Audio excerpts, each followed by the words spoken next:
Okay,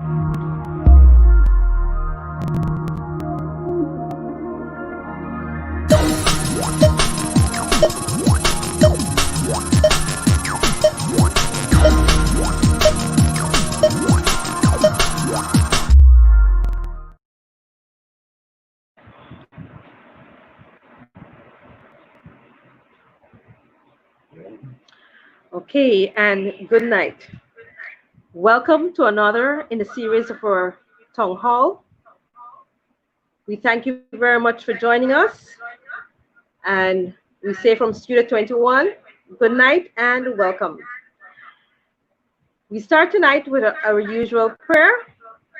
Can we be reverent, please? Almighty and eternal God, who through Jesus Christ have revealed your glory to all nations, please protect and preserve our Belize, our beloved country. God of might, wisdom, and justice, please assist our Belizean government and people with your Holy Spirit of counsel and fortitude. Let the light of your divine wisdom direct your plans and endeavors, so that with your help, we may attain our just objectives. With your guidance, may all our endeavors tend to peace, social justice, liberty, national happiness, the increase of industry, sobriety, and useful knowledge. We pray, O God of mercy, for all of us, that we may be blessed in the knowledge and sanctified in observance of your most holy law, that we may be preserved in union and in that peace which the world itself cannot give.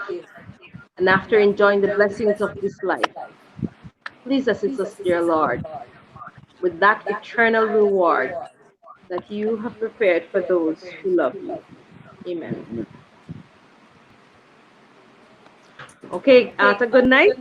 Good night, good night, everyone. Welcome back. What a week.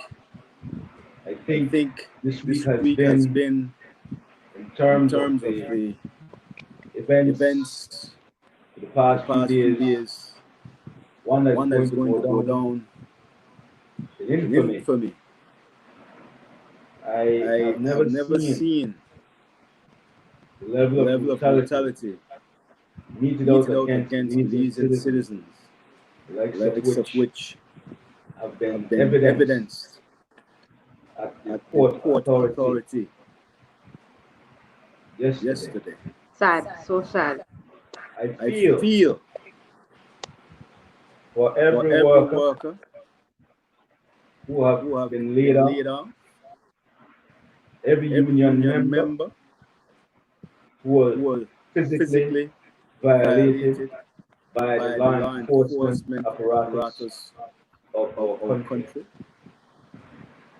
I feel for the Belizean people who had to endure the sight of that and explain to their children.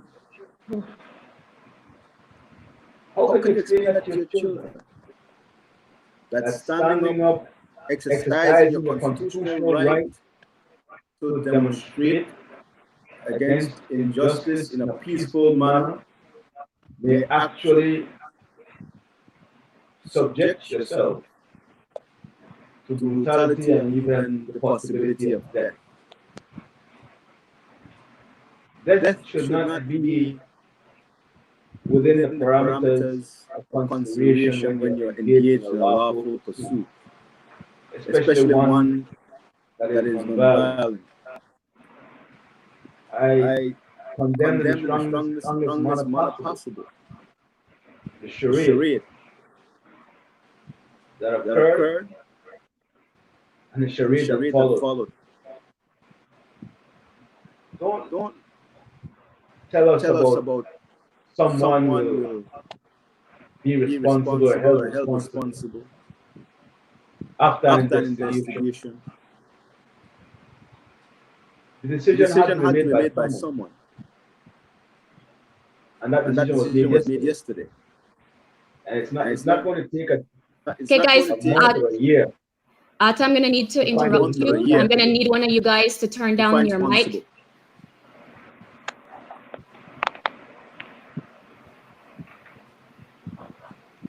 So we do need to have answers. And we need those answers quickly. Because that kind of brutality and lawlessness by law enforcement cannot be tolerated in a democratic country.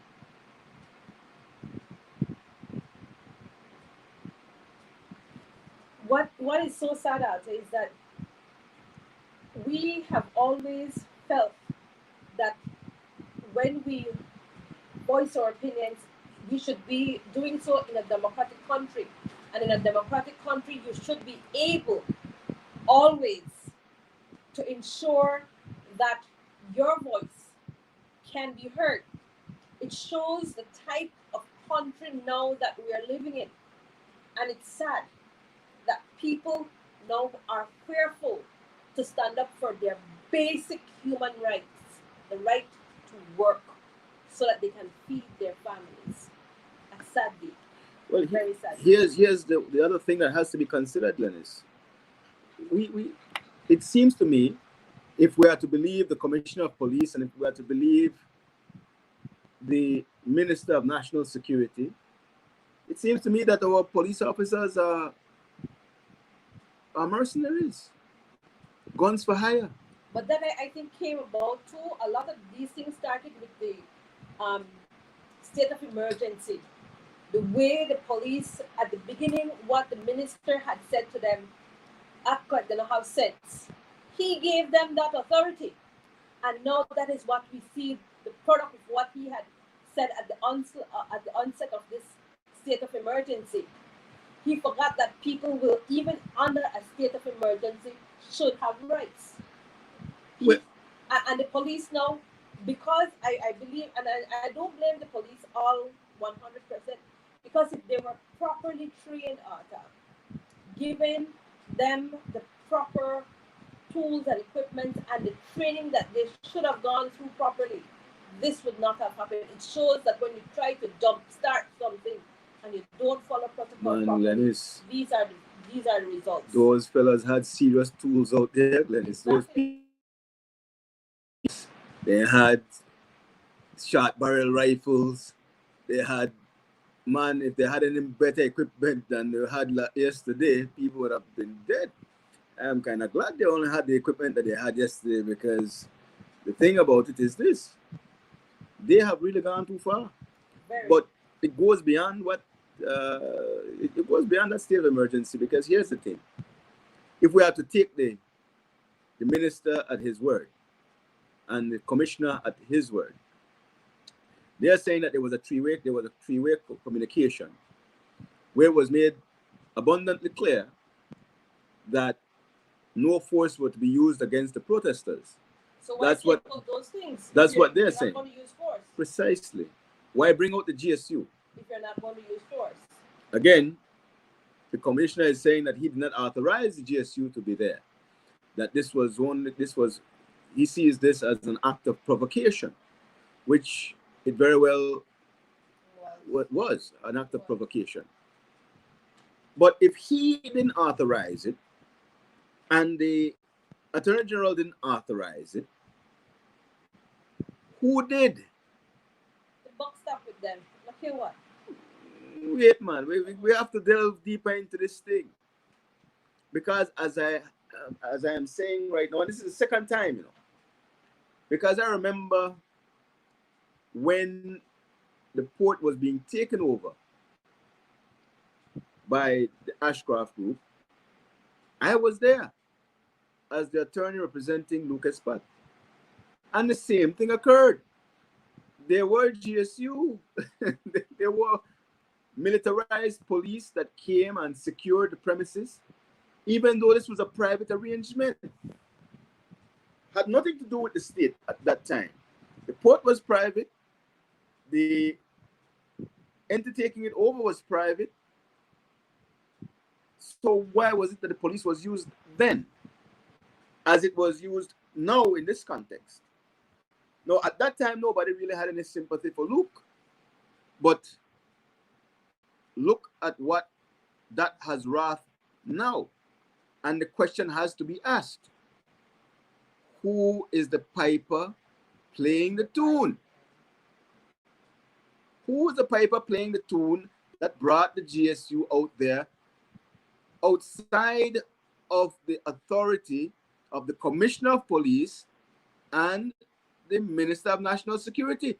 Is there a parallel government working in Belize? A parallel security apparatus that can pull these strings and have these men come on the street whenever they want? That is a very dangerous prospect, Belize. A very dangerous prospect indeed. They have been given too much leverage, bottom line. They feel all powerful.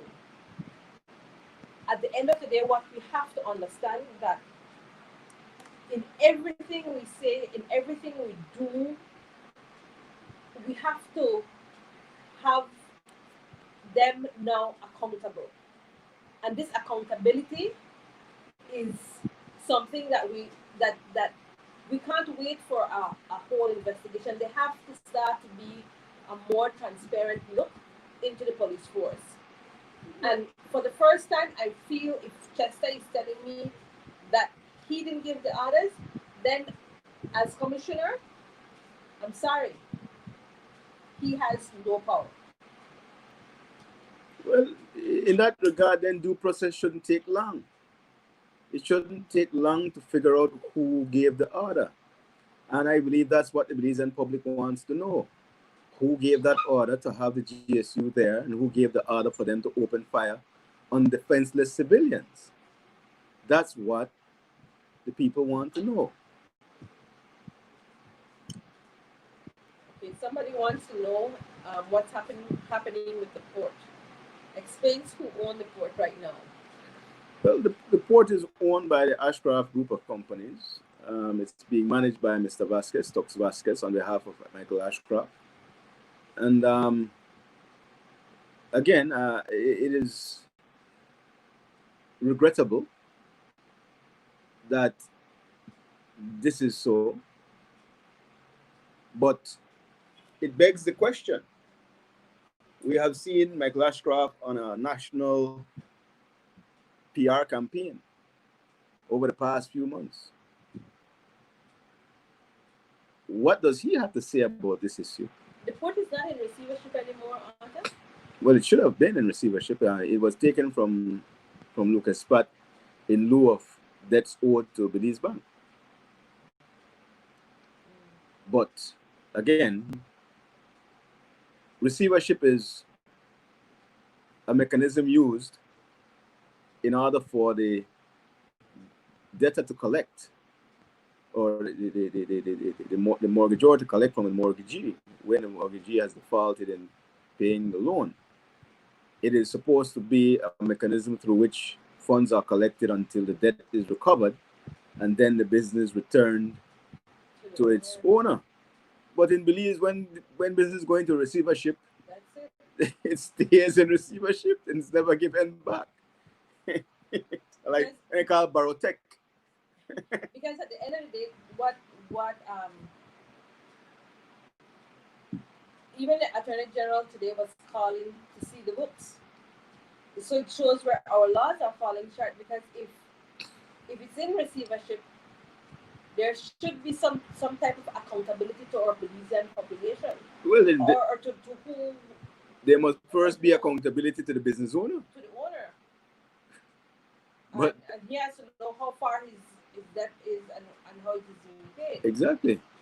It's been more than 10 years now that receivership business has been in receivership. Is it?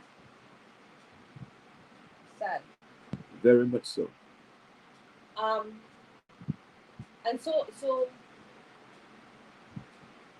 if it's in receivership, how can they now be selling it off? Well, again, it all depends on the size of the debt and the ability to recover So the receiver, if the receiver believes that the only way to recover the debt is by liquidating the assets, then that's what the receiver will do, which I find that to be very suspicious, because it is all we have a situation where only two ports exist in the country, two major ports. We have the Big Creek port and the Belize City port. I prefer to call the one in Belize City a giant wharf. It's not really a port, but anyway, we won't get into that technicality. However, the fact is that its viability is undeniable. The Belize City port is closer to the sugar fields and factory up north than the one in Big Creek. It is really and truly closer to the citrus coming out of Kyle than the one in Big Creek. Closer to our cattle producers, closer to everything, really. It's almost centrally located along the coast. So there is no question as to whether or not it is a feasible place to continue to run a port facility, at least until a proper one is built somewhere else. Because even Big Creek is not an ideal port in terms of logistics that we should be dealing with in Belize by virtue of our geographic positioning and strategic location. But in terms of what we have, the combination of the port in Belize City and the one in Big Creek would suffice, and both can remain open and useful and profitable. I have no doubt about that until such time as a better one is done. At this time, also Nancy Paz is asking if, do you think we could get back the port from Ashcroft? Well, the port is very much like BTL and BEL, is it? It's an essential asset. So if there were no deal between the government and Ashcroft in the beginning, the port should have been one of the first places to have been nationalized. In fact, it was in national hands before it went into loops. Yeah. So there's no question it should have been. And it could be. But I don't believe that's in the cards for the UDP to do. They don't want to do that. Because this was never about Ashcroft, really. What they did for Mr. Ashcroft was to appreciate his assets exponentially. BTL went from roughly a $70 million company to $525 million. I mean, it's like he just hit the lotto 10 times over. All at the expense of the Belizean taxpayer. So we have Ashcroft still hanging with BTL. And Smart. And Smart. As he owns 95% of Smart. So let's not fool ourselves. And Port. You see? And all the banks. They're all in the same bed. So we are, as a Belizean population, totally being puppeted by Ashcroft. Yeah.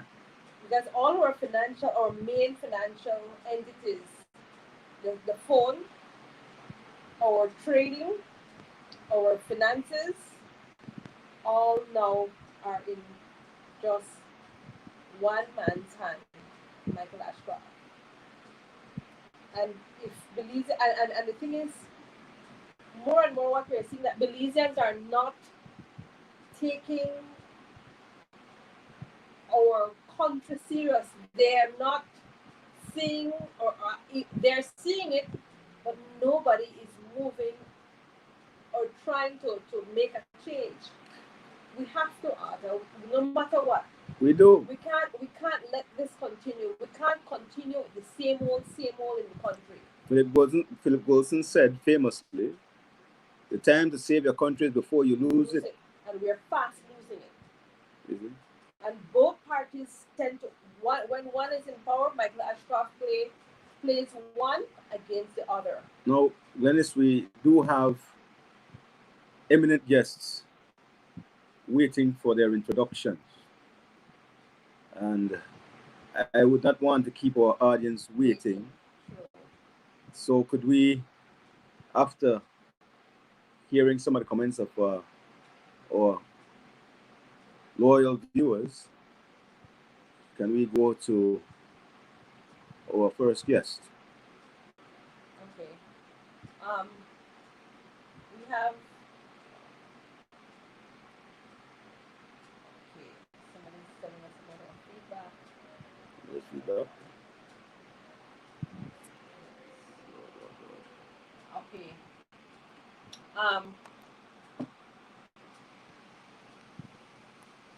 Reject said he thought that Dangriga had a port.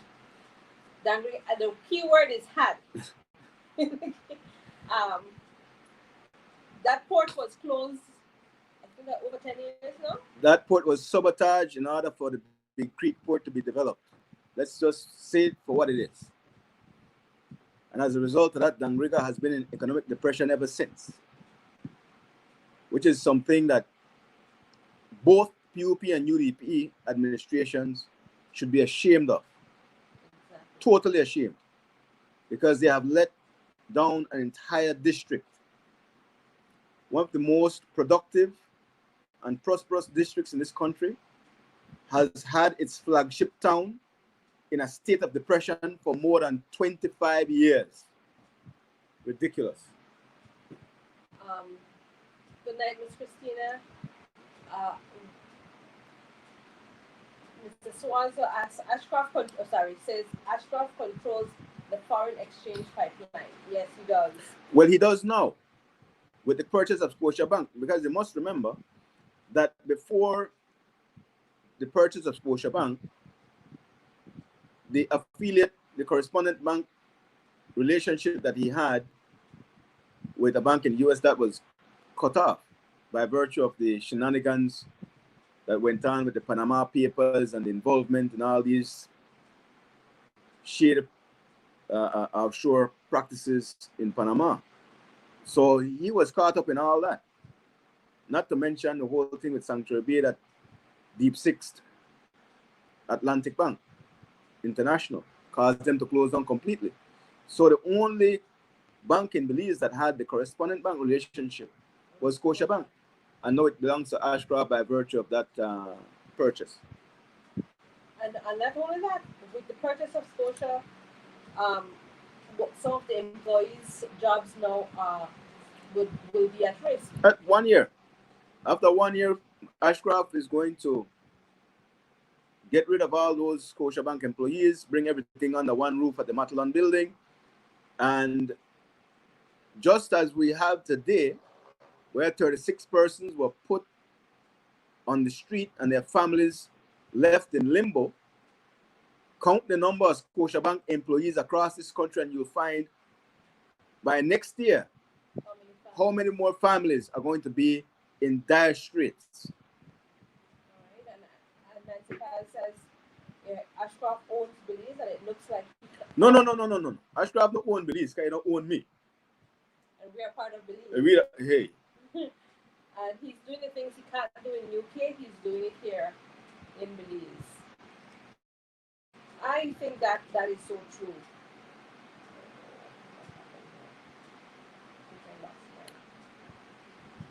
Yes. I mean, we really and truly have to look at where we're going as a country at this point, because enough is enough. The buck has to stop here. We are seeing right now where mismanagement has gotten us.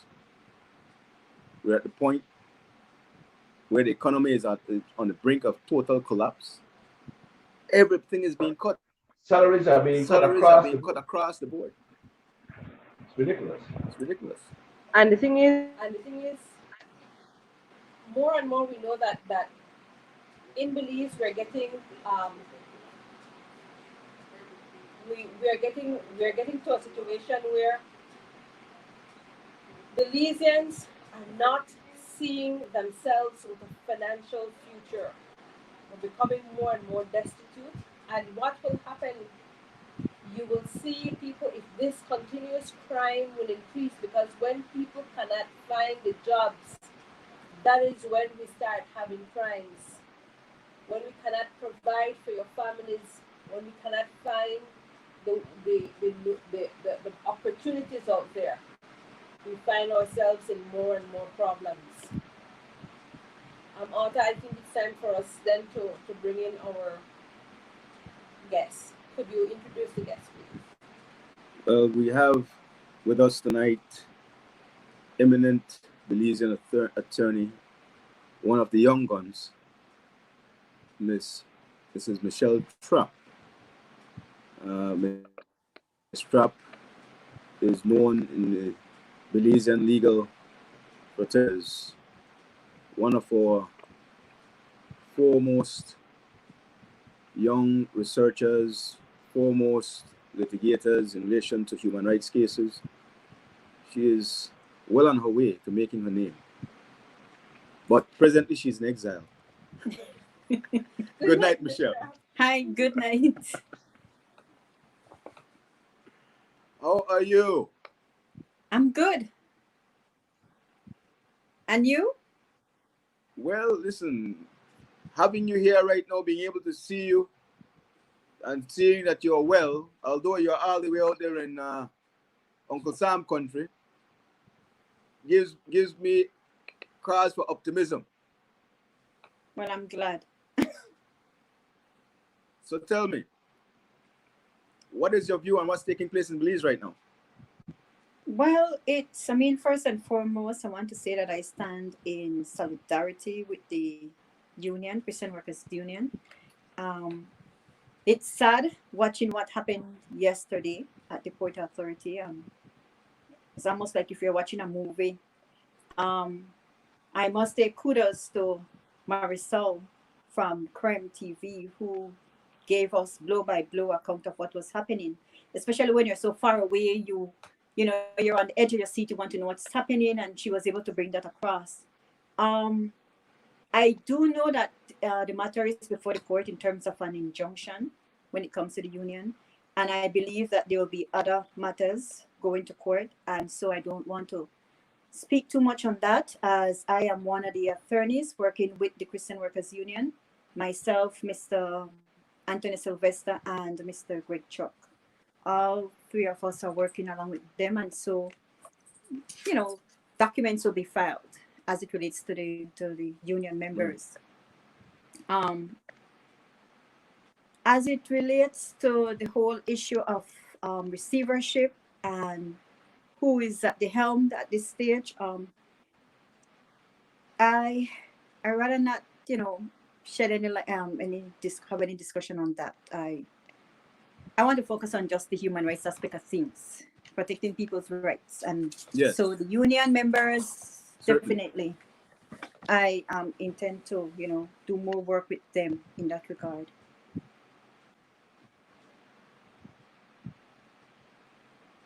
Wonderful. You know, But you started off saying Michelle, I'm we in have exile. the recent. And yes, I am.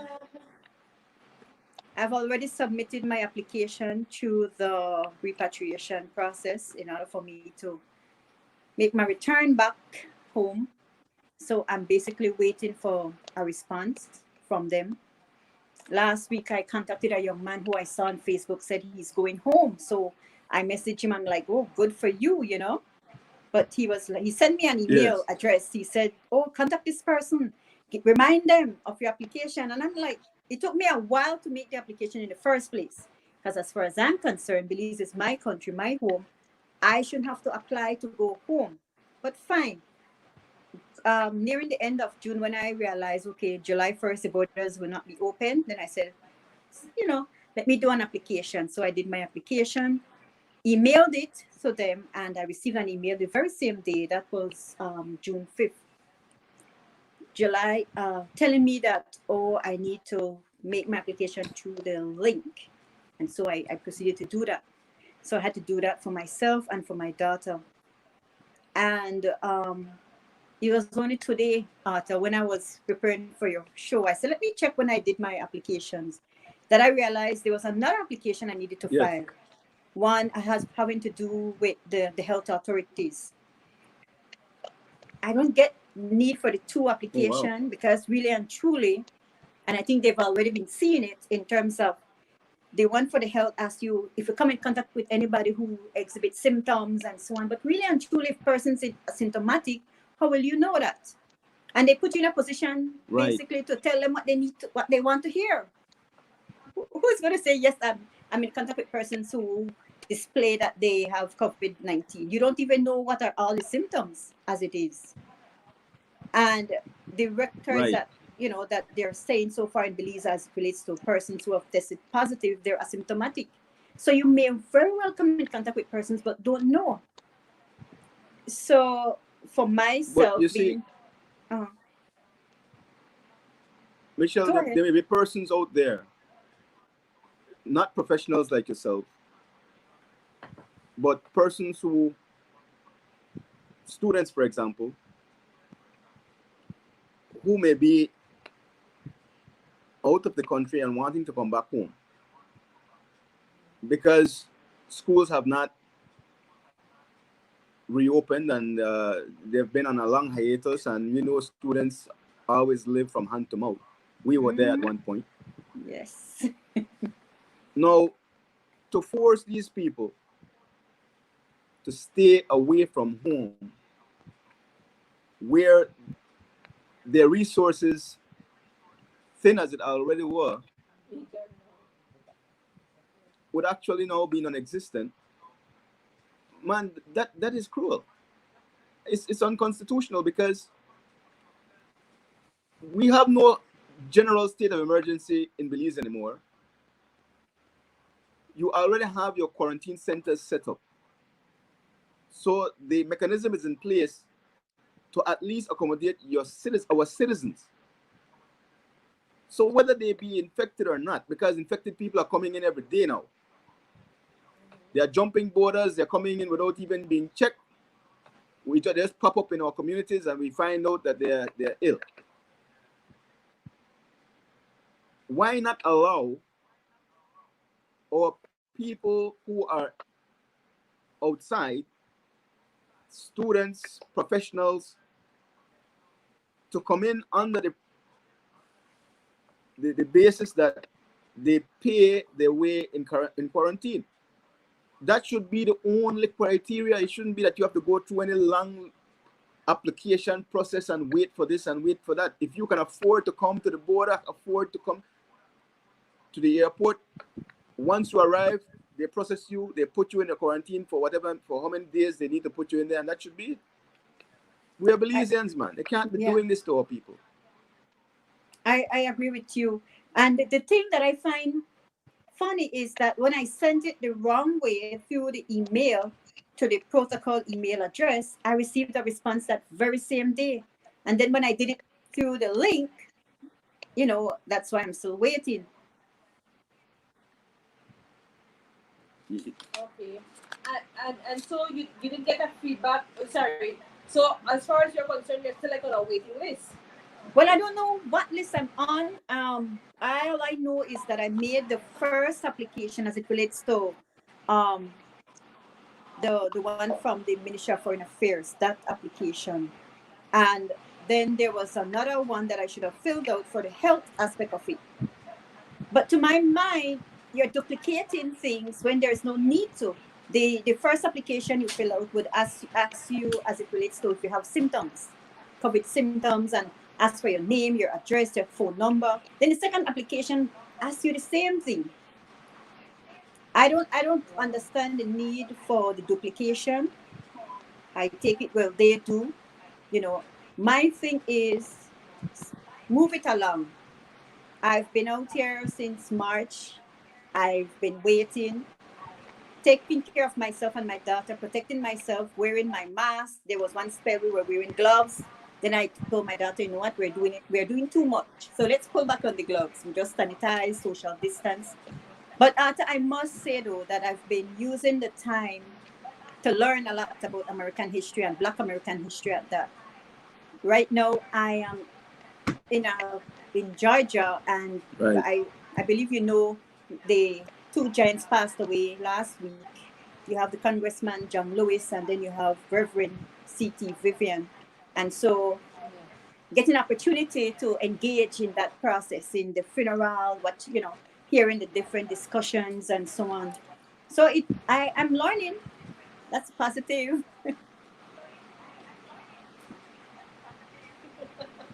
I like that. You have to find the positive in everything. Yes, We have and a I comment from must say, author I am Rosales, who says, fortunate, unlike most students, that I am with a family that takes good care of me and my daughter. I get to eat Belizean food every so often when they make them. I'm being entertained. So I must say that I am being taken care of. So I'm not in a desperate position, but I do want to go home because no place like home. So I guess like everybody else, we're still waiting for our Author Rosales response. was saying, she's still waiting for a response, and things dread because they can't work out over there. Well, you see, I'm listen, you fortunate in guys that are being regard. treated like they treat the diaspora. You see, our diaspora are treated like They're not Belizeans. red-headed stepchildren, no? Yes, but Arthur, I must They're say treating you guys just the same way. yes, I'm grateful for my assistant that I've been able to, even though I'm here, to get certain documents filed, get certain things done. Not as much as I would want to if if I was at home, but as much as possible. Okay. Well, we have to say thank you very much, though, for still trying to help our Belizean population, especially those who find themselves in dire straits and have no one really to turn to. Um, it is important for Belizeans and a whole to realize that what is happening in our country, where their rights are being violated, it is something where a lot of us don't know our own rights as citizens. So it is up to lawyers to help and assist, and I am grateful that you have stepped forward to assist our population, because many times you'll find that these people who really, I don't see the crime that they are committing, are now faced with those penalties of $5,000 for simple things, and maybe yes, because you have to show. Well, $5,000 at a time when money is in short supply, they have to go thief to get the money. So they might have not committed a crime, but they will get a criminal record, and they have to actually commit a crime to pay the fine for the record. Yes, but Arthur, it's some of We the have a number of circumstances. viewers who have made comments. Glennis, could you assist us in reading the comments of our viewers and also have us welcome our returning guest, Mr. Lennox Lam, as we continue? Okay. Reject says the system is confused. Shalswaza says it's a travesty. I agree with Arthur. There are major implications for people in the US who are visa holders. Yeah. We have to learn to treat people right. Mr. Paris says when the emergency was used, that the jurisdiction for the sorry. He said when the emergency card is used, that is the jurisdiction for the oppression. That's my point of view. I agree with Mr. Perez. And I must say he is a law student as well, who just returned home, I believe, last week. So glad you're back, Mr. Perez. And I'll tell that is says we're still a colony. We don't gain independence, so we just shifted. True, Aria. We have a new governor now, Governor Ashcroft. I will not call him Lord because I don't believe in that, but maybe I call him governor. It's not only the mental slavery taking effect. Yeah. Um, our second guest, Arthur. Yes, certainly. Mr. Lennox Lam is returning. He was our guest last week. We had a very riveting and lively show last week, and he's back to contribute again and to assist to understand implications of things that are going on presently, especially down in beautiful Dangriga, where things are in quite an uproar, right, Lennox? Good night, everybody. Thank you for having me again on the show, Arthur. Yes, things seem to be a little troublesome in Nangriga, but I think you alluded to what the real issue in Nangriga is. The port situation is very, very sad. What is happening to the employees of the port. Myself, like most Belizeans, are pretty lost with that entanglement of what is taking place there. But I think there have been a push by the representative and others in Angola for a while now to try to get that new port in place.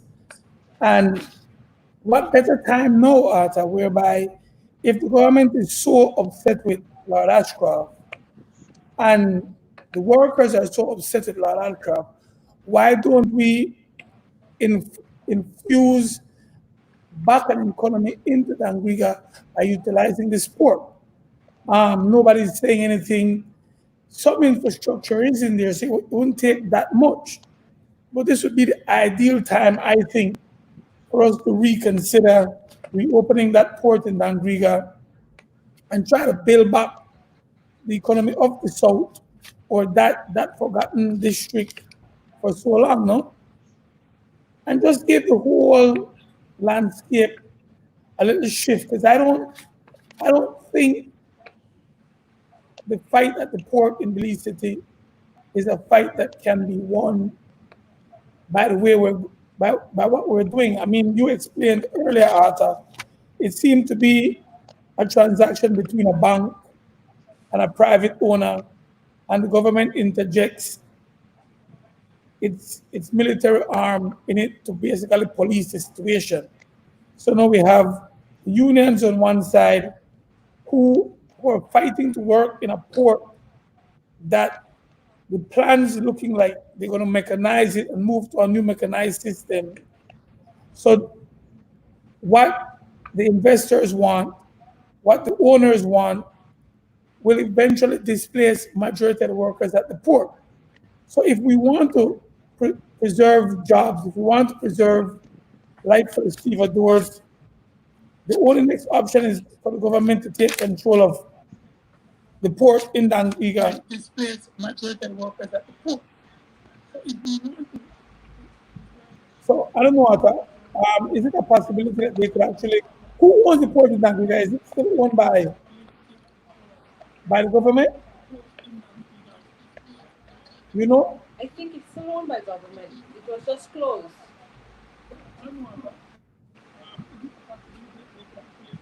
So that is something we could look at. Yes. The property is still owned by government. There was a company, Redo. What's the name of that company? Redological or something of that to that effect, limited, that was looking to reopen that port. They did a feasibility study. They did a number of studies in that regard, but ultimately it didn't come to anything. Sadly, no. But Lennox, you started saying that there's a link with what is happening in Dangriga and the port situation. What's that link? Well, the link, I've spoken about it earlier. The link is we, as a society, we seem to be having a problem with a businessman who is one of the hugest ex-colonial businessmen in Belize. And when you have these type of pandemics, either you have a rebirth of all businesses coming back all the businesses taking control of young businesses, or you have new businesses exploding. I don't think we're at a point whereby we can win this fight against Mr. Ashcroft in Belize City. I don't think the government at this point in time will seriously, outside of a political decision, try to nationalize the port. I don't think they're going on that road. So what is the next option? What we see happening in that, No. Listen, privatization of the port is not the answer.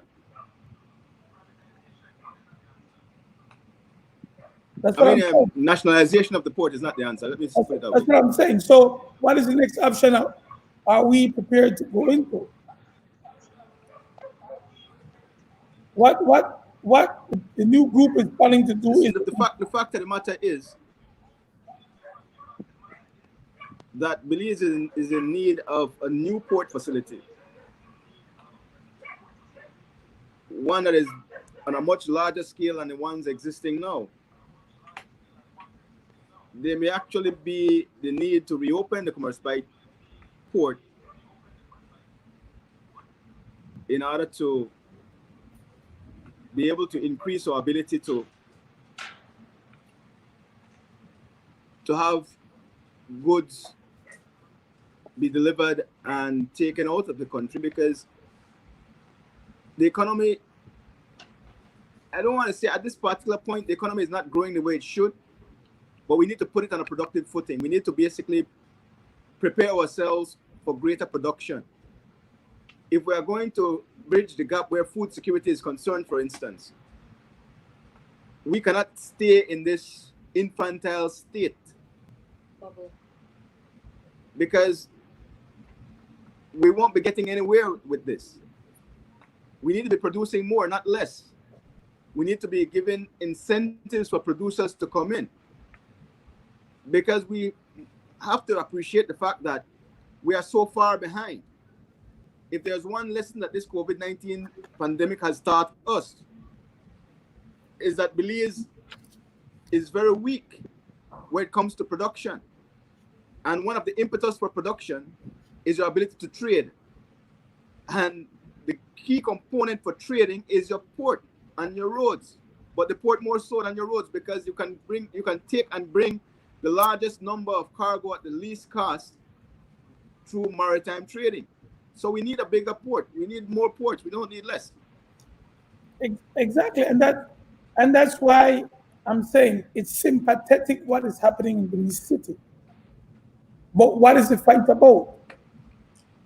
The fight is about the Port Authority disrespecting people, disrespecting its workers, not honoring their collective bargaining agreement, basically telling a person you're going to get a 10% reduction in your salary without any justification for it, without any black and white for them to look at it and say, okay, this is the figures and this is the reason why we need to have a reduction.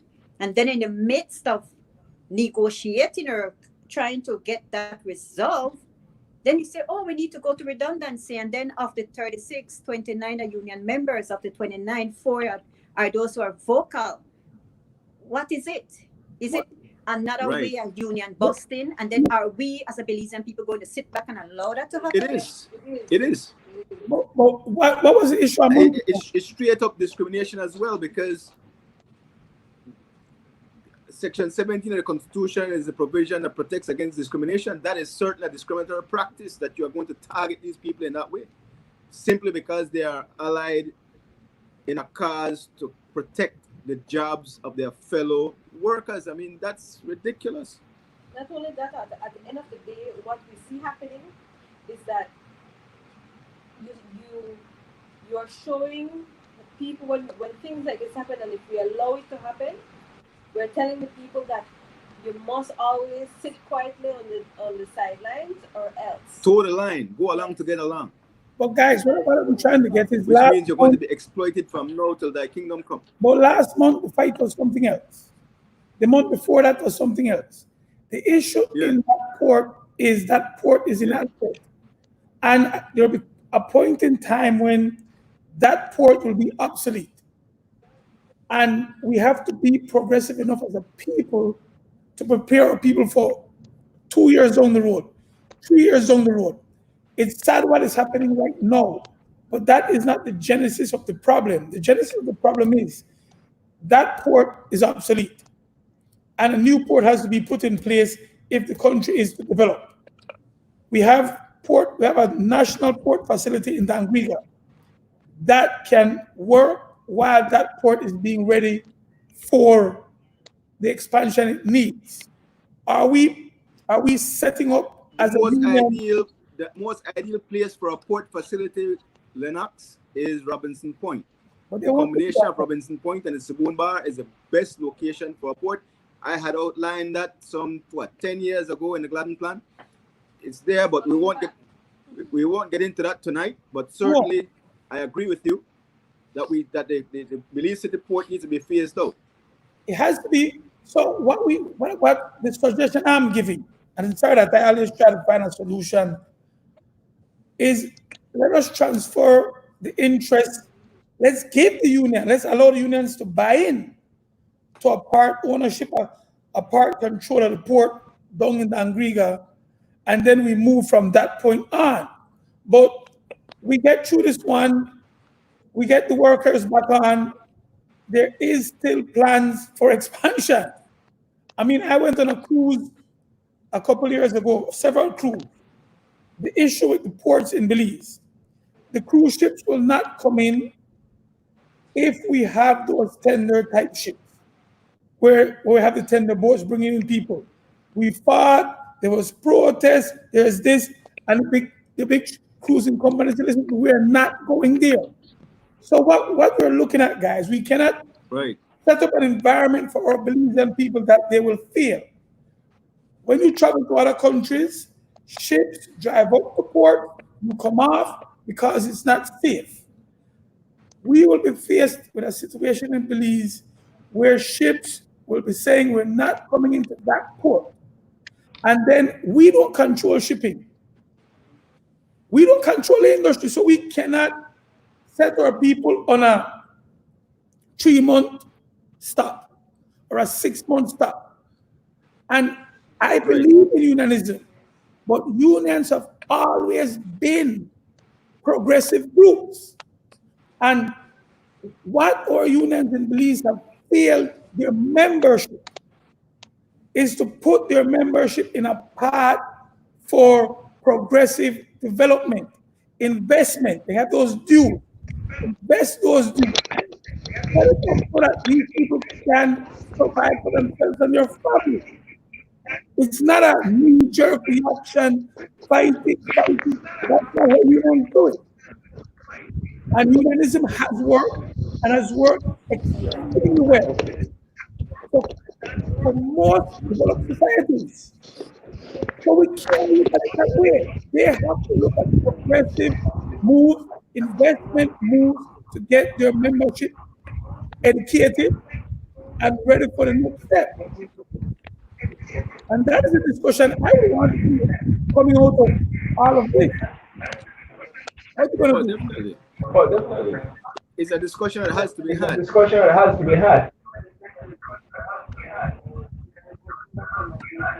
You disagree with me? You're asking me a question? Yes, Look, you asked me a question just yes, now? I am. You asked me if I disagree with you? Yeah. I'm all for people owning. So any idea that would lead to the workers having a share in ownership, great. However, what is the reality of that in terms of, will they be at the table when they're making the deals? Will the union be invited? Will they ever know that they have an opportunity to buy in? It's above their heads. Well, not for unions. Not for unions. Not for unions? No, unions, these are the workers. These driving forces. The unions should be at the table. They should be demanding a seat at the table. They should be demanding a seat at the table. Shut it down and let us talk. When we're going to talk, we want a piece of the pie. That's all you Right now they're fighting to say, shut it down so we could get a discussion as to why you reduced my salary by 10%, and not even that they want to do. I don't think they shut it down. They don't want to have that. Well, they had to give their Right. 21 days notice because they're essential service. So they gave the 21 days notice, and in the midst of that 21 days, you get a letter stating that we will make some workers redundant. There is need for redundant. What will And happen? still, and the disrespect is this: you're going to take such an There is no an respect for the action. position of the union. That's the bottom line. Yes, take such an action, but not provide them with any documents for them to look at to see whether or not that is the way to go. What would have happened if they had strike before the 21 days? They would have been in breach. The law provides that essential service, they need to give 21 days notice. And what would have because they're happened? essential workers. What would have happened to them? Then the strike would have been illegal. They would have gone against the very law that they're using to protect themselves. And you saw would the Right. punishment be as vicious as what happened yesterday? If you're calling what happened yesterday a punishment, and if it would have been as vicious, I don't know. But if there was any kind of reaction, if they had acted illegally, then they would try to find a way to justify the actions.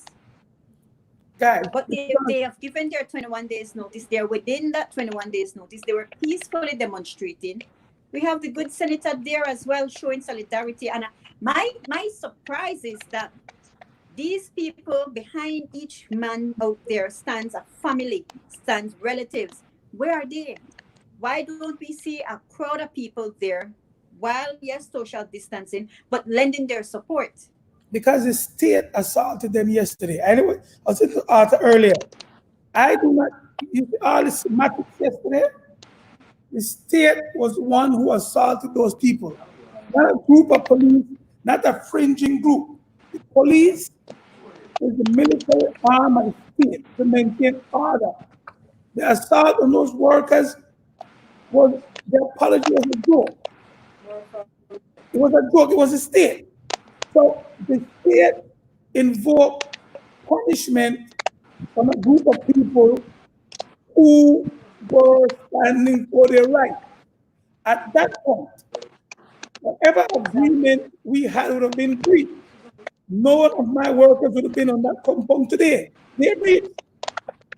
It's not the police. It's not an apparatus by itself. So I saw the joke yesterday, but it was one state Lennox, yesterday. Yes. Lennox, allow us to have the comments be read, and then what I want us to come back to is the redistricting and what it means and what it portends for Belize. I think we need to get into that discussion. Go ahead, Lennox. Okay. There are a number of questions where, for example, the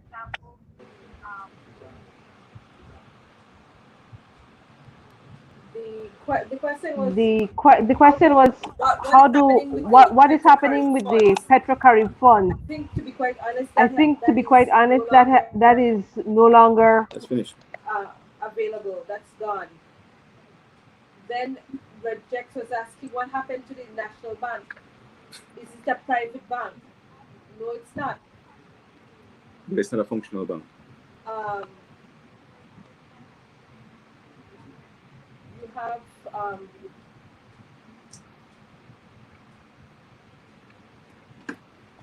one of the biggest problems that JB doesn't want to talk about is the fact that a lot of Belizeans want to come home but do not have the money to pay the quarantine at the hotels. Then Mr. Perez, Romel Perez, says he's returning tomorrow. He's in Houston.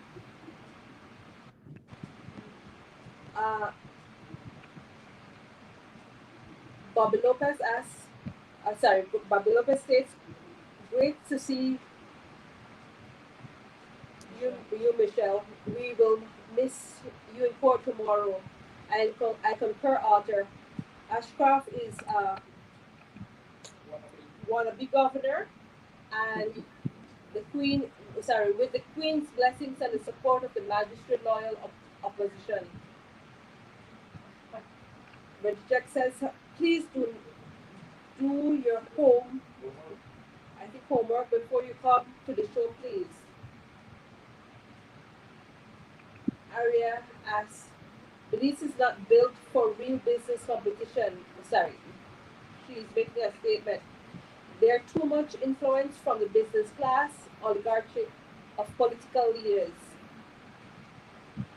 Our system locks out any opportunities for real competition, real mediocrities. This there must be true separation of power and state.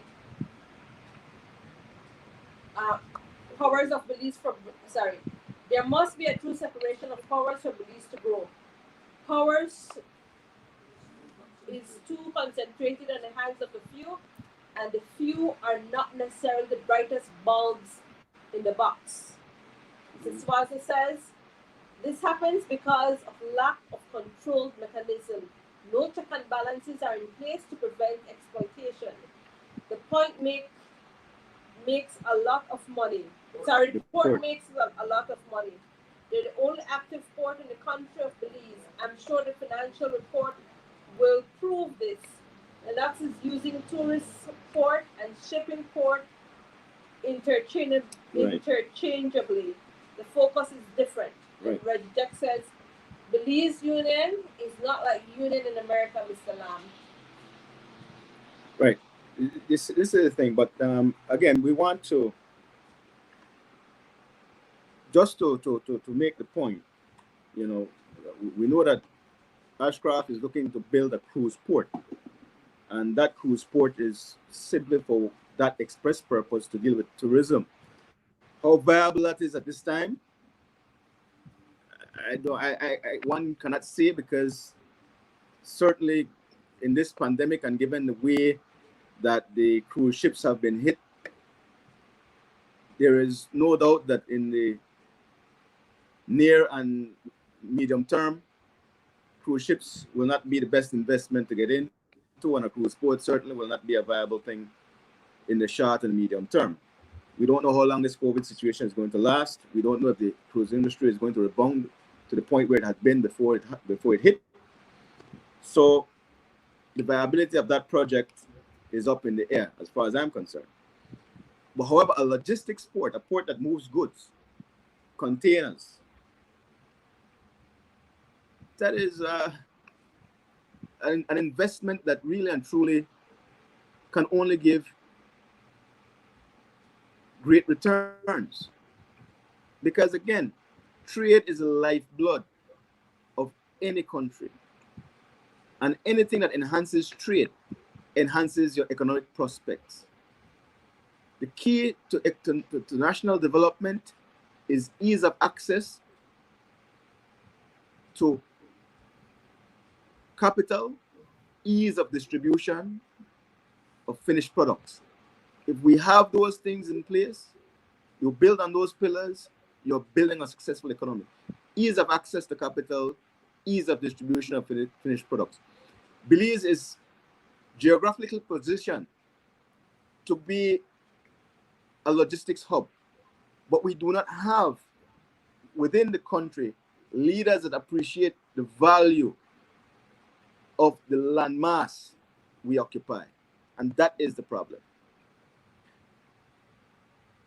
Arthur Waters says that Belize always humiliate everything they see on US TV.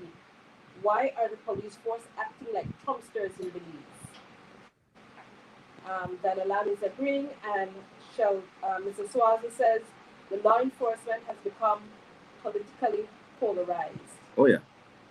Yes, Sad. and Very Arthur, sad. to touch No, on Lennox and Michelle, I wanted to address what's going to happen tomorrow. Yes, tomorrow we have the constitutional claim brought by the Belize Peace Movement coming back to court to address the issue of these large constituencies in terms of population against the small constituencies, especially in the city, and what that portends for democracy. We know that recently we had the pantry system being initiated as a result of the COVID-19 pandemic. And certainly the Belize City constituencies were able to see a vast number in terms of percentage of people be given access to the foodstuff that came with the pantry. But it's like Mopan, where we have a large number and a growing number of unemployed, barely a dent. Some people got, but the vast majority were left out. They're not. Yeah, guys. One of the problems we have is that I think it was in the late 90s we did a re-registration process that increased the size, the number of constituencies in the country. And I think we were running out like at 3,000. What you guys are doing, and I have to commend you guys for what you're doing tomorrow. What the Belizean people have to understand is the reason we have a representative system like we have here is that we try to get as much representation for each group within the country. So as is, we have 31 constituencies throughout the country representing a little over 250,000 people.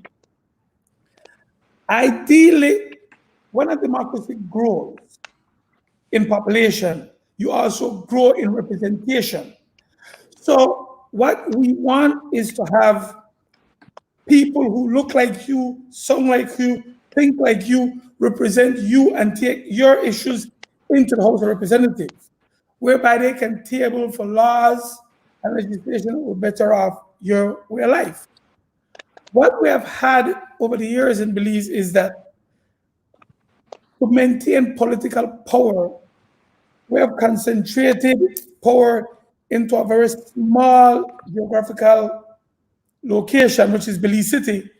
And what it has done is basically create a huge imbalance in the rest of the country.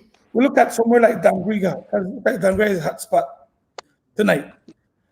In Dangriga, you have about 7,000 voters in Dangriga. You have Dangriga Town, which is a unique little town that, like Arthur expressed, was booming, had been booming because of the port. So the way of life in Dangriga, and those people have their own culture, their own thinking. And so, but Dangriga now have expanded out 10 miles on the Hummingbird, 10 miles south, 10 miles all around. So now you have one representative who has to now service double the population without any resources available to him, because the city boys who control the resources, control the political power, grabs up all the resources. So we have like a fiasco, and on TV this week where they're asking for the removal of the representative from there. Understandable. What they're saying is, listen to me, this man has not been able to serve the needs of the people. Yes, because his constituency has doubled over the last 20 years. What should have happened is election in Boundary should have redistricted 15 years ago, allowed for full constituency to be set in that geographical location, whereby people of Dangriga Town, which think a certain way, earn their money a certain way, are represented by this one individual. Then you have the rural area where rural thinking, rural outlook has their own representatives. So unless you guys become extremely successful tomorrow, unless the Belizean people understands that larger constituency and less representation means that their voices are not heard, we will have this disproportion in services throughout the country. So it's not just you guys going to court tomorrow. What should be happening is every single Belizean who feels like they have not been served by their representatives should actually be in court, outside of court, with you guys demanding that their voice be heard. And so unless you guys are going in court, but there has to be also a push from the representatives and the standard bearers who cannot serve their people because it's just too much for the resources that is given to them. Lennox. Yes. Lennox, it's funny that you say that.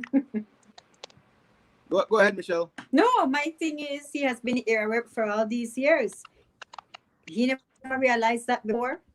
Why has he made representation to his people to say, you know what? So that people like Arthur and I didn't have to go to Supreme Court to ask them to abide by the Constitution. Someone like him should have stepped up long time and say, you know what, boss, this is not a workout. I need more people upon the ground. So they won't have to go to court. I do agree, So Michelle. what has he been doing? I agree, and Arthur asked me to look into this earlier when you guys. You do have representatives who feel this way. You do have representatives in the political parties on both sides who are asking for this. No, just like everything in Belize, why they have not been vocal, I don't understand. But I said it very clearly. It's the individual voter, it's the individual residents who are being disenfranchised by not having the representatives they need. Exactly. We are the ones who should be out there demanding re-registration, redistricting, give us representation. But most of us, the vast majority of us, Lennox, sad to say, don't understand the issue. And that is something that, again, the education process is an ongoing one. But where you find a problem is that most Belizeans don't have any ability to grasp what their constitutional rights are because they have not been sensitized to those rights. In the United States, the Constitution is taught as a matter of course. Children go to school, and that is what they are introduced to at a very early age. But in Belize, we hide the thing like it's a gold mine. We bury it. We don't even bring it forward. They understand that knowledge is power, and if you keep them without the knowledge, then you can continue to enslave them mentally. It's about control. And here's the thing, Michelle, because what I wanted to say to Lennox earlier, and it goes to the point that you made about where was the area rep, didn't he realize that this was a problem from way back when? The issue has been that by virtue of these big constituencies being so vast and hard to control, this is another way for the politicians in the city to maintain their control. And people like the representative from Dangriga and the representative from Toledo East or Toledo West or Kaya South, they don't have the power or the influence to challenge the big boys in Belize City. If they raise any kind of objection to what's taking place, they will be replaced because those big populations are easy to swing since you are not representing them effectively. Yeah. It's easy to go and motivate the numbers to move that representative and put somebody else in his place. And this is one of the reasons why things have been kept the way they have been kept, because we have a parallel system running at the same time. The parallel system is the constitutionally mandated entities that come under the Constitution itself, and we have the parallel supremacy of the political parties who are not registered. These political parties, they operate by their own rules, and they don't come under the Constitution. So they're actually above the law, and that's been the problem.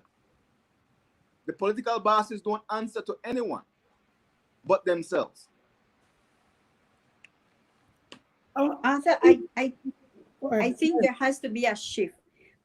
People need to understand, if you take on a mantle, you say, I want to represent a particular area, you're not representing that area, you're representing people in that area. So maybe if the mindset change that I'm not the area rep, right, but I'm the people rep, then you understand that every day you go to that House of Representative, you're there for the people that you represent and not yourself. It's not about a self-interest. I think there has to be a whole lot of change. These people shouldn't have to come now at this stage to say we want to Serving the change our people. era rep. Yes? Exactly. I agree. Totally agree. But here's the greatest inhibitor to that, Michelle. We have in our laws a provision that prevents representatives from voting their conscience in the House. So even if something that is being proposed by your party is detrimental to your people in your constituency, you cannot do anything about that. You have to go along. Tried to test The it last man that Cardona. tried to was test it Mas- was Marcel Cardona. Yes. See what happened to him? Yes. And that's what we have to change. Exactly. You were talking about they're not being they're above the Constitution.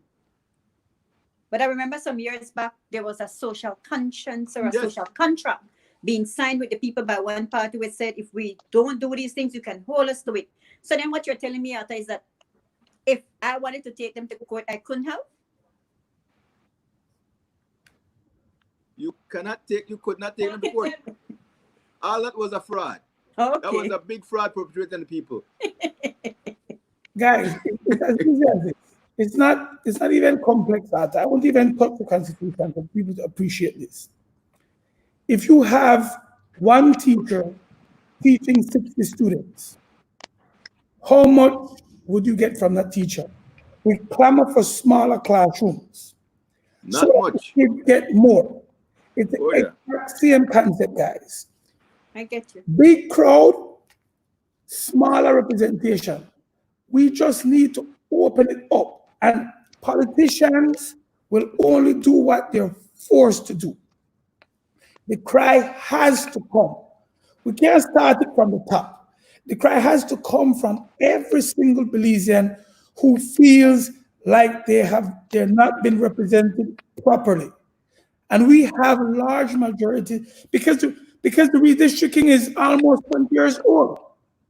So everybody in every constituency is being misrepresented because they do not have the amount of representation needed in the House.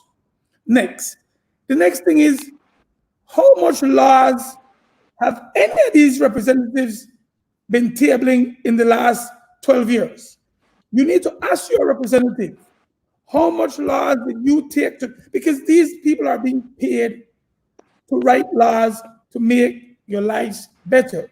So if your representative has not taken a law into the House to be passed, the question is, why is he representing you? We are electing legislators. We're not electing best friends. We're not representing doctors. We're not representing people for giving food. We are electing people who can put in laws that can make our lives better. But none of this will be done if we don't have the amount of pressure coming in from the people in the House. You have to reduce, to break up this power struggle or this power control in the city, we have to create more seats within the House, Arthur. And I think that, and only at that time, we'll be able to see the type of development that we want. Right. I agree with you, Lennox. Hence the reason we are at this stage in our country Definitely. where almost every month we have a state of emergency to deal with crime and violence. And it seems as though, to my mind, state of emergency has become the new way of policing, 2020 policing. That cannot be sustained. We cannot. Go ahead. Go ahead. Certainly not. I don't know if it's policing. It's you have leadership. There are laws. Listen to me. And this is the next thing. We have a 3-term limit for a prime minister. In our democracy, guys, our representatives who become ministers are somewhat like demigods. They're like little presidents. We should not have any representative who is in that House of Representatives for more than 3 terms. It's a travesty, especially if you're in government and you have 3 terms. The ability to think, to expand, the room for corruption is real. That's why you have term limits on presidency. Each of our little ministers are their own little presidents. So we should be thinking about serious term limits on governments. We don't need no government with one thinking, one likeness, in power for more than 3 terms. There's literally nothing more we can get out of them. So we're policing by SIs and state of emergency because there's nothing else in the tank. Progressive society said, thank you, give me your 8 years, or sit your nice brain on the side and let's get in new people in. And these are the type of discussions we need to have. I don't find it cute with representatives on TV telling me they want a fourth term. For what? That is crazy. that is totally crazy in this type of democracy, in this information era. A fourth term after the past 3 terms, they have done nothing. Well, I don't. You have representatives who are there for just too long. They should not be there. Well, Lennox, I don't agree with 3 terms. I believe in after your first term, we look at what you've done. If you haven't done anything for it to advance your people, to advance your division, then you know what? 1 term, you're out. You should be out. Well, that is what. Look at so many divisions in Belize. Look at Meso. Dean Street. You walk Dean Street. I remember walking Dean Street going to St. Catherine's when I was going there. It looks the same way. No development. How has people's lives in that area transformed, moved forward? The same way. So after 1 term, should have been out. But the people, they need to be educated when it comes to politics. It's not a friend game, as you said, Lennox. It's you're there to do a job, and if you're not doing the job, then you should go. Yes, and the people, and that's why we have elections, and the people should vote them out.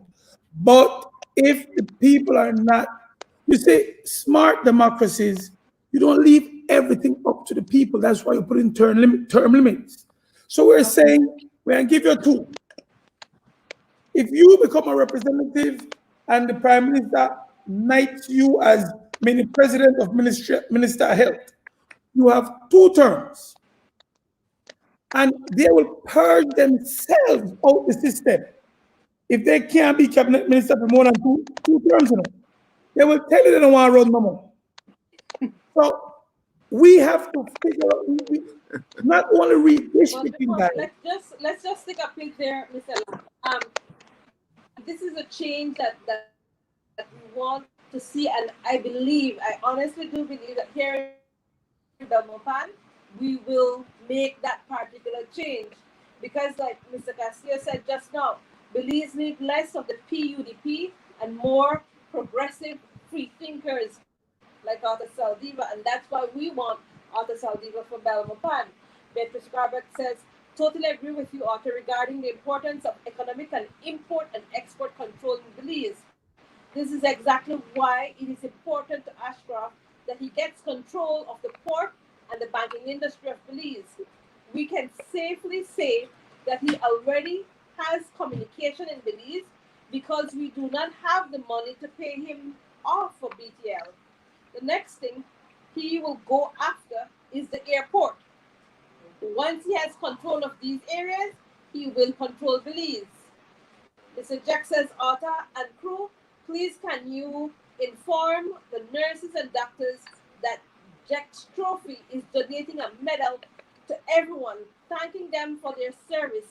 Awards are already shipped out to San Pedro, Dangriga, Punta Gorda. Wonderful. Following this, Very good. will receive in the next 2 weeks.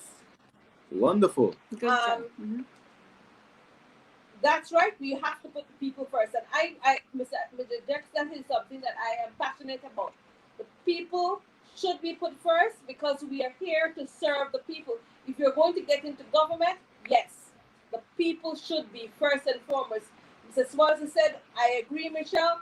People don't fight for the greater good. Parties suffer from group thinkers. And Mr. Lam, do you know by keeping people poor, it's a business? Um, I lost some track just now. Then Wayne Moody says, how do we empower the ordinary people? How do we get individuals involved in the governing process? Um, Ms. Waters, what was displayed yesterday was severe police brutality and violations of one's civil rights. It was very embarrassing. We- Uh, were the police provoked a riot crowd violence? That would uh, that would require amendment to the Constitution, says Mrs. Suazo, and Ms. Lightfoot says all Belizean, not parties, need to pick who leads the country. And so I think she's proposing a Republican system. Yes, a Republican system of government, because in Belize we follow the first past the post system. Reggie Jack says, how many terms appointed ministers will serve? Mr. Wayne Moody says, thinking has to change. Sorry, thinking has to change in order for change to come. All right, and we're fast running out of time. And I'm not sure what Arthur is looking for, but apart from that, ultimately, what we want to bring forward to the Belizean people is to let you understand that you are in control, people. You are the ones who are able to make the difference, and you are not the servant. They are supposed to serve you. And until we stand up and decide and demand better, better will not come to us. So, Arthur, I'll ask you to give your last remarks, and for each participant to please give their remark, because it's already 9:30, far past where we're supposed to Let be. us have Miss Trapp give Trapp. her remarks first. I Michelle? I want to tell Mr. Jack's thanks as it relates to honoring the doctors and nurses. Kudos to you. I want to tell Christian Workers Union, I'm in solidarity with them. I want to also inform that Justice for Humans has been doing its work as it relates to representing those persons who can't afford private attorneys or go to legal aid to get services, in reference to challenging the recent state of emergency as it relates to gangs. The first habeas corpus will be heard next week, Thursday. So we're going to see how that goes. And then from there, we follow through with others to be filed by tomorrow. Thanks for having me tonight. It has been my first time on your show. You, Miss Glennis, and Lennox, thanks. And Pleasure's all mine. Been a warm reception. Thank you.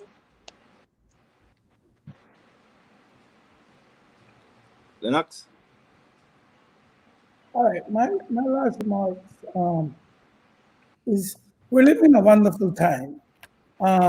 We're seeing a revolution being televised right in front of us, where the American people are basically, the American blacks are basically demanding their seat at the table, their rights, their liberties be given to them. And one of the wonderful things about these revolutions that are being televised, it is not specific to any one geographical location. So we understand the influence that the American society has on the world. And I think what will happen is some type of inspiration will be hitting the Belizean people as it relates to standing for their rights, getting what they want. But the move that you guys are doing tomorrow is huge, it's great. And I think we're not in such a bad place as a society, and we will get it. The people will demand what they want, and they will ensure that the political leaders give them what they want. Mediums like this, Arthur, you really have to keep it up. I'm really proud of what you're trying to do. And these are the type of places whereby people are getting the information. we have lost the spirit at town meetings, talking and inspiring our people. So please, everybody who has these type of programs, it's wonderful and it will change the country. And thank you guys so much for inviting me on the show. Have a wonderful evening. This is man. Thanks for having you. Thanks for coming on. Thanks again, Michelle. I want to thank everybody out there who continue to faithfully tune in to us on Thursdays. Tonight has been a very nice session for me. I enjoyed it immensely. A lot of good information. I look forward to tomorrow because, again, we all strive to ensure that our democracy continues to improve. We cannot have a functioning democracy if we don't continue to test it, and if we remain complacent, our rights will be trampled on. We have to be vigilant, always vigilant. We have seen so many abuses in our country recently, and the only way these abuses are going to stop is when our people get proper representation. And tomorrow is a step towards that. The application tomorrow is for the appointment of an expert who is supposed to assist the court to understand why the present composition of the constituencies are undemocratic. So we need to appreciate that the process is moving towards ensuring that we have the best possible chance to get the outcome that is required. Again, I want to thank you. I'll see you guys again next week, where we continue the great conversation for development of Bamapan. We're in the year 2020, an election year. So as we march closer to that time, understand that I'll be here with you, and we take this march together to Bamapan. Good night. God bless. From Belmopan, we say thank you very much for joining us. Have a fruitful weekend, and we wait to see you next week here on our very own town hall from Studio 21. Thank you. Good night, all.